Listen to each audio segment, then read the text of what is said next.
The book of Amos, chapter 8. Try to the last two chapters, 8 and 9.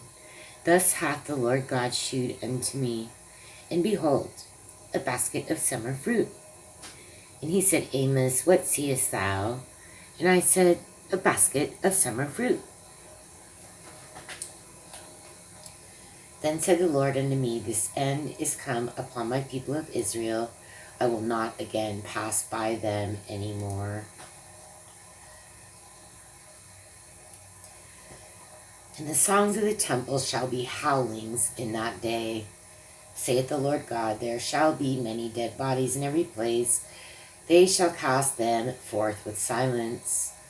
Hear this, O ye that swallow up the needy, even to make the poor of the land to fail, saying, when will the new moon be gone, that we may sell corn, and the Sabbath, that we may sell forth wheat, making the ephah small and the shekel great, and falsifying the balances by deceit, that we may buy the poor for silver, and the needy for a pair of shoes, yea, and sell the refuse of wheat? The Lord hath sworn by the excellency of Jacob, surely I will never forget any of their works. Shall not the land tremble for this, and everyone mourn that dwelleth therein? And it shall rise up wholly as a flood, and it shall be cast out and drowned, as by the flood of Egypt. And it shall come to pass in that day, saith the Lord God, that I will cause the sun to go down at noon, and I will darken the earth in the clear day. And I will turn your feasts into mourning, and all your songs into lamentation. And I will bring up sackcloth upon all loins, and baldness upon every head. And I will make it as the mourning of an only son, and the end thereof as a bitter day. Behold, the days come, saith the Lord God, that I will send a famine in the land, not a famine of bread, nor a thirst for water, but of hearing the word of the Lord.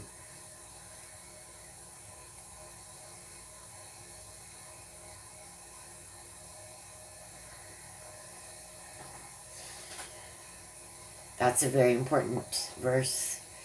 That is talking about the end times. It is talking about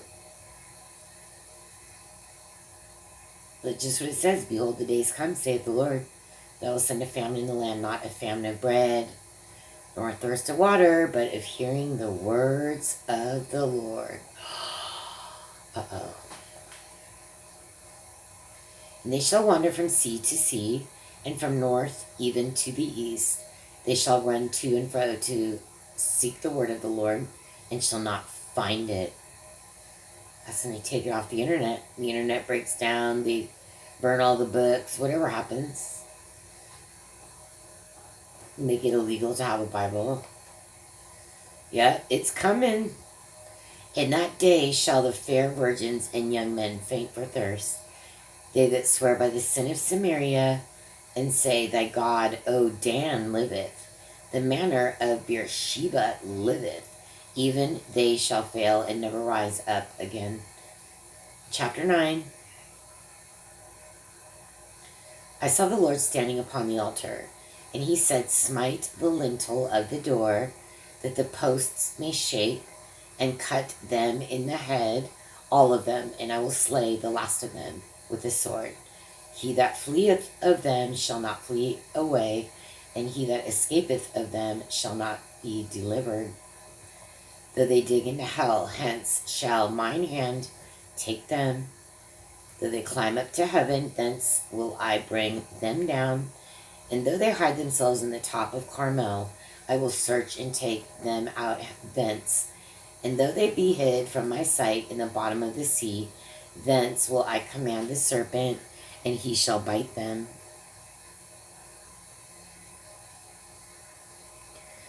Okay. That's kind of telling right there. We wonder how the giants came back, the Rephaim, after the flood, which was to kill all the Nephilim, all the transmutations, all the abominations, all these defilements, things on earth that should not exist. There was only people worth saving, and God is like, yeah, if there was any more, they would have been there with you, and just the worst possible circumstance. And look what it says, because okay, there's like just two ways that I think strongly that this happened, that this occurred, because it says Nimrod became a mighty Gibberim.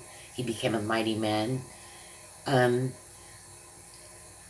Because that's when they don't talk specifically that okay, they don't say it's his stature, but we're looking at like Nephilim, like kind of godlike qualities. And that's what was to be destroyed, and that's what was destroyed during the flood. But within, it's just 3 generations, right? Within 90 years, I think. Maybe less. Maybe it was just 30. It began again. The whole transhumanism, mixing with like giant genetic type things and getting knowledge, fallen angel knowledge. Well, I think it was either just 1 or 2 places. They either found it written, right? It was written on things, and then the flood subsided, and then it could be read. Or look what it says right here. This is a strong clue, right? It says, though they be hid from my sight in the bottom of the sea, thence will I command the serpent, and he shall bite them. So, like, if you're a type of transhuman Gibberim type, Rephaim type, it could be possible you just survived in the ocean, because there's a lot of like mythology and like Roman and Greek that some of these tiny G gods live in the ocean, and they come from the ocean. So this is a strong indication of that at least this is a strong possibility that this is how some of them at least came back. Maybe it was both. Maybe there are some writings, but this just to me screams that this is where the Rephaim were just, and so they're like, so what? A big flood, bro? Yeah, I'm fine. I've got like transhuman girls. Like, I don't care. It was just a matter of time. But like, maybe God just for sure got rid of, like, maybe the human ones were just way worse, and the fish ones were not as bad. I don't know. But he's even saying he's going to get Satan, the serpent, to get him out. Right? So that's interesting. And though they go into captivity before their enemies, hence will I command the sword, and it shall slay them, and I will set mine eyes upon them for evil and not for good. And the Lord God of hosts is he that toucheth the land, and it shall melt, and all that dwell therein shall mourn. And it shall rise up wholly like a flood, and shall be drowned, as by the flood of Egypt. It is he that buildeth his stories in the heaven, and hath founded his troop in the earth. He that calleth for the waters of the sea, and poureth them out upon the face of the earth. The Lord is his name. Are ye not as children of the Ethiopians unto me, O children of Israel, saith the Lord? Have not I brought up Israel out of the land of Egypt, and the Philistines from Capthor, and the Syrians from Kir?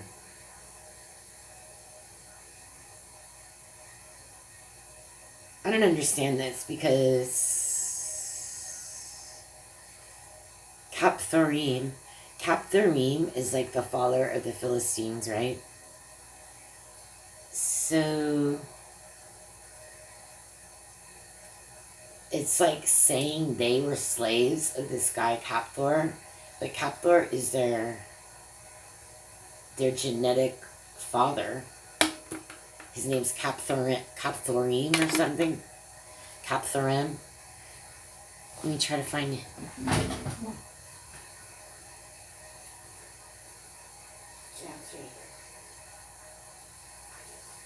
Yeah.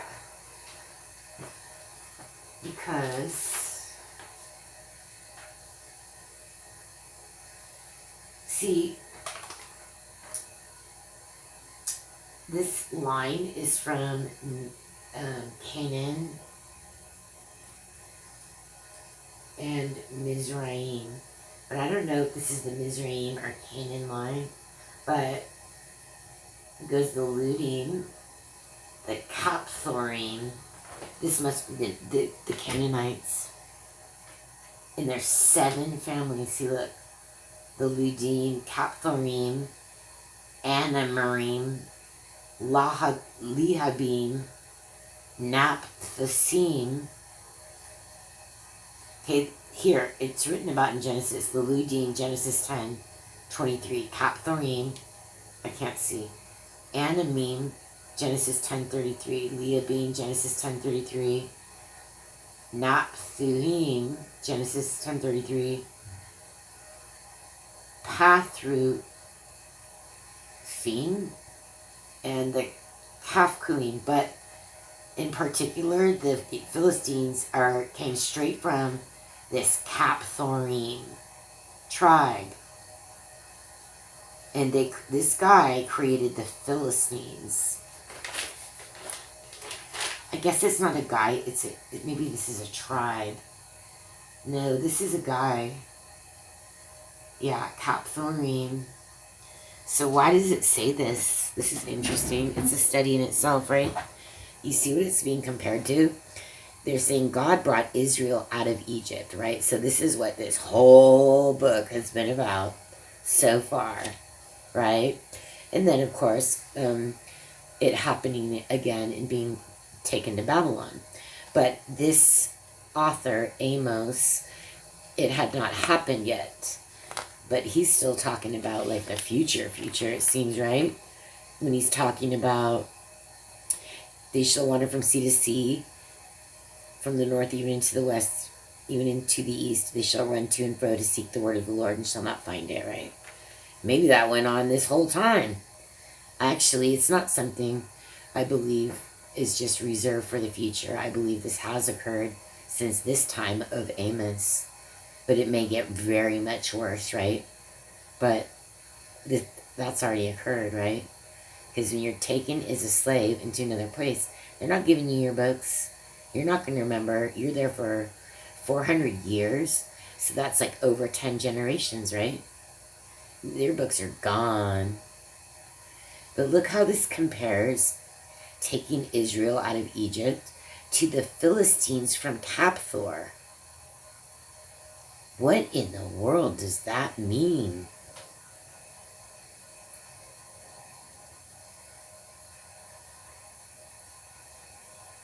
That is kind of scary. Because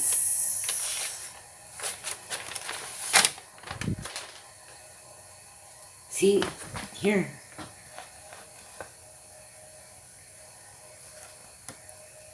This is Ham's family. Right? And then see that? There's Canaan. I can't really tell. It looks like this is Canaan, right? And like Lehabim. But then Mizraim's up here. I don't know where that line is. But this just comes out of nowhere. But Kapthorim. I don't know if it's Canaan or Mizraim. I'm pretty sure it's Canaan. But it goes straight to the Philistines, right? And then, of course, you have Anak.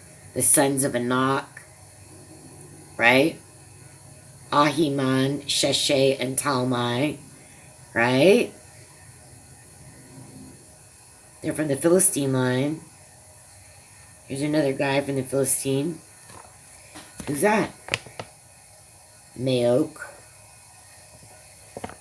Yeah, this is not good. These are a line of giants, right? And Gath, right?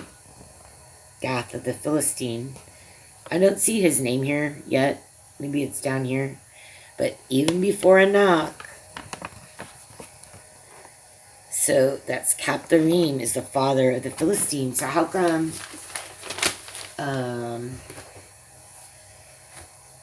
looks like they're trying to separate them somehow, like the Philistines were slaves of Captor. How is this when they're the sons of Captor, right? And then furthermore, what's this about? The Assyrians from Kir, K-I-R. Trying to think of who held the Assyrians captive. And the only people I can think of is fighting with Babylon back and forth. Who else held them captive? Right? Right? Nebuchadnezzar. He's fighting with them. His grandson's fighting with them. Took them in one day, right? That whole story. The writing on the wall. I don't know. Maybe it's going to either be Egypt or it's going to be Babylon. It's very easy to look up. But it's kind of fun to do the story this way, right? Interesting. Behold, the eyes of the Lord God are upon this sinful kingdom, and I will destroy it from off the face of the earth, saving that I will not utterly destroy the house of Jacob, saith the Lord. For lo, I will command, and I will sift the house of Israel among the nations, like as corn is sifted in a sieve. Yet shall not the least grain fall upon the earth. All the sinners of my people shall die by the sword, which say, the evil shall not overtake nor prevent us. In that day will I raise up the tabernacle of David that is fallen, and close up the breaches thereof. And I will raise up his ruins, and I will build it as in the days of old. So you know those, the Jews right now building this third temple? This is like that verse right there.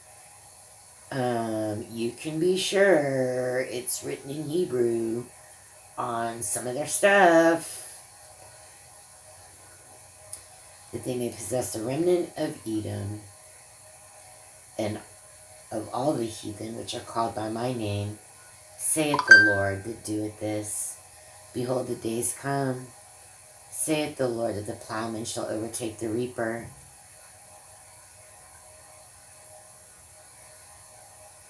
and the treader of grapes, him that soweth seed, and the mountains shall drop sweet wine, and all the hills shall melt.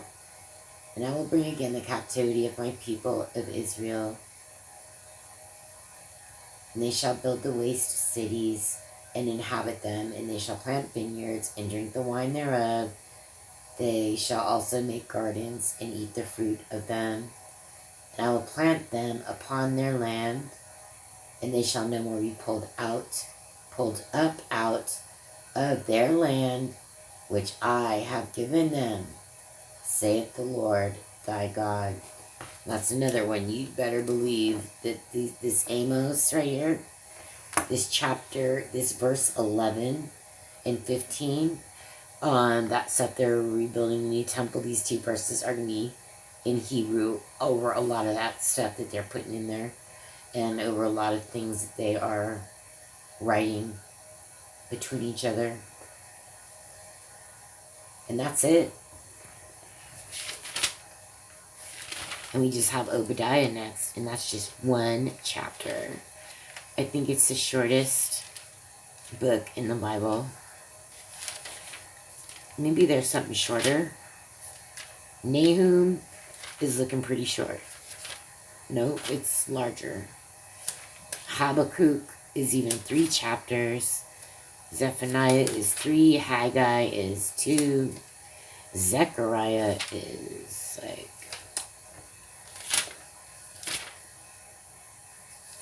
21. No, that's not right. Zechariah is like 14. Malachi is 4. I think this is the shortest